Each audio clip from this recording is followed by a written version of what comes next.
ఏంది Harsha Sai heart topic అయిపోయింది. అసలు ఏం జరుగుతుంది బ్రో అసలు? నేను ఫేమస్ అవ్వాలి, రేపు పొద్దున్న చిరంజీవిని బ్లేమ్ చేస్తాను. చిరంజీవి నన్ను వాడుకొని వదిలేశాడు.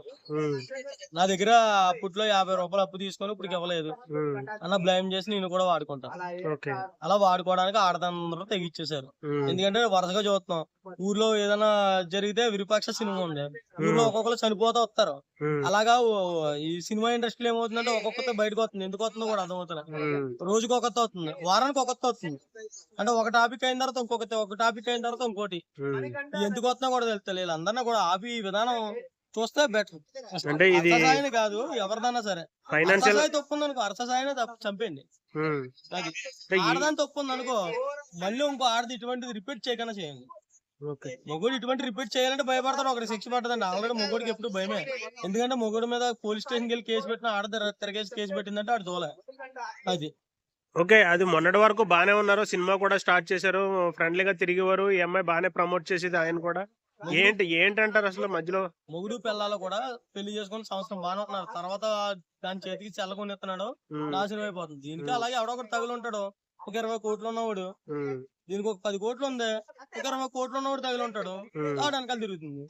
తప్పేముంది, అది ఆడదండి, ఆ మొగుడు కామను. అందులో హర్ష సాయి తప్పేం లేదంటారు అయితే?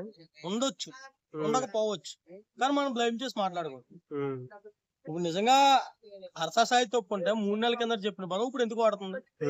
అది అతను సంపాదించి కోతా కాతా పెడుతున్నాడు కదా, వదిలేచ్చు, సిట్టింగ్ చేసి మాట్లాడుకోవచ్చు కదా. అంటే సిట్టింగ్ అంటే మంచి సిట్టింగ్ కాదు, మామూలుగా మాట్లాడుకోవచ్చు కదా.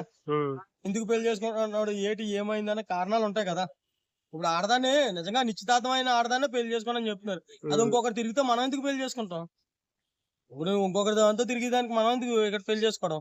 బ్యాంకాక్ వెళ్ళి మనం పిల్లల దగ్గరుండి పంపాలి. సో ఇక్కడ హర్ష సాయికి డబ్బు విషయంలో ఇప్పుడు ఆయన 2 కోట్లైనా 3 కోట్లైనా ఇవ్వటం అనేది పెద్ద విషయం కాదు. అవును, ఆయన ఒక బెట్టింగ్ యాప్ కే 50 లక్షల నుంచి ₹1 కోటి వరకు తీసుకుంటాడు. సో ఇక్కడ మనీ విషయం కానప్పుడు ఇంకేదైనా ఎక్స్పెక్ట్ చేయొచ్చా? అసలు ఏం జరిగిందంటే ఇప్పుడు ఆమె ఫేమస్ అవ్వాలి బాగానా, ఇంకా డబ్బు కావాలి, ఇంకొకటి ఎవడో ఒకటి ఎదిగించాలి. వెనకాల 3-4 ఉంటారు, లాగుదామని చూస్తున్నారు. రోడ్డు మీద లాగితే ఎవరు నాశనం అవుతారు? నిర్భయాలు తెలిసిన తర్వాత అదే పోతుంది. తప్పు ఎవరుంటే ఆలపోతారు అంతే. అంటే హర్ష సాయిని బ్యాట్ చేద్దామని వెనక నుంచి ఎవరన్నా నడిపించున్నారు? 100% ఉంటారు.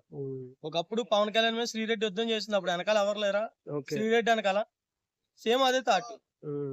అది పెద్దోళ్ళ మీద వచ్చినాయి, ఇలా హర్ష సాయి మీద, రాజ్ తరుణ్ మీద, ప్రదీప్ మీద వస్తే ఈ పట్టించుకొని మనం ట్రోలింగ్ చేసి ఇట్లా గురించి మాట్లాడుకోగల. మొన్నటి వరకు ఒక చందు సాయి అని వాడు కూడా జైలుకి వెళ్ళి వచ్చాడు ఇలాంటి విషయం మీద. అసలు ఏంటి బ్రో దీన్ని అసలు ఎలా కట్ చెప్పొచ్చు అంటారు దీనికి? అది కట్ చెప్పాలంటే ఒక ఆడదాన్ని శిక్షిస్తే ఫస్ట్ సీరియట్ మీద యాక్షన్ తీసుకోవాలి. అంటే అది చేసిన తప్పు కాబట్టి అందరూ బయటికి తెగిచ్చేస్తున్నారు.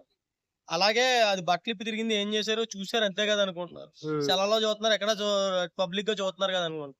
అలాగే ఒకవేళ సెక్స్ ఇచ్చాను ఎన్కౌంటర్ నడి రోడ్డు మీద కాల్ చేశాను అనుకో, దాన్ని బట్టి తెలిసిపోద్ది.